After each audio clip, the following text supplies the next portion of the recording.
جب روح نکلتی ہے تو انسان کا منہ کھل جاتا ہے۔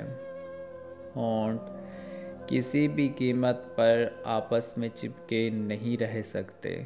روح پیر کو کھینچتی ہوئی اوپر کی طرف آتی ہے۔ جب پھیپھڑوں اور دل تک روح کھینچ لی جاتی ہے اور انسان کی سانس ایک ہی طرف یعنی باہر ہی چلنے لگتی ہے، یہ وہ وقت ہوتا ہے جب چند لمحوں میں انسان فرشتوں اور شیطان کو دنیا میں اپنے سامنے دیکھتا ہے۔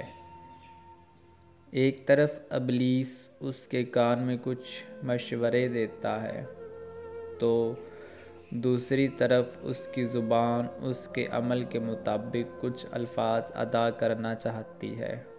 اگر انسان نیک ہو تو اس کا دماغ اس کی زبان کو کلمہ شہادت کی ہدایت دیتا ہے۔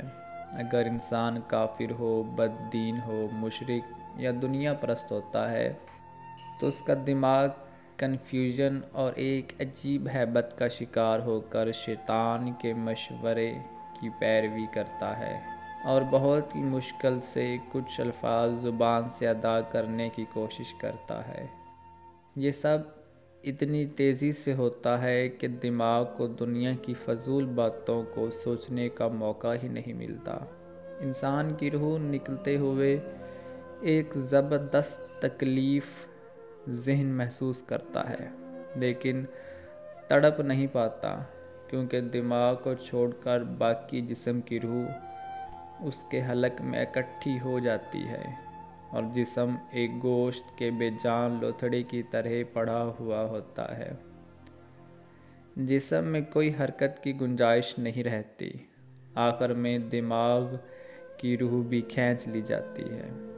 آنکھیں روح کو لے جاتے ہوئے دیکھتی ہیں، اس لیے کہ آنکھوں کی پتلیاں اوپر چڑھ جاتی ہیں یا جس سمت فرشتہ روح قبض کر کے جاتا ہے اس کی طرف ہوتی ہیں۔ اس کے بعد انسان کی زندگی کا سفر شروع ہوتا ہے جس میں روح تکلیفوں کے تہہ خانے سے لے کر آرام کے محلات کی آہٹ محسوس کرنے لگتی ہیں۔ جیسا کہ اس سے وعدہ کیا گیا ہے، جو دنیا سے گیا واپس کبھی لوٹا نہیں، صرف اس لیے کیونکہ اس کی روح عالم برزخ کا انتظار کر رہی ہوتی ہے جس میں اس کا ٹھکانہ دے دیا جائے گا۔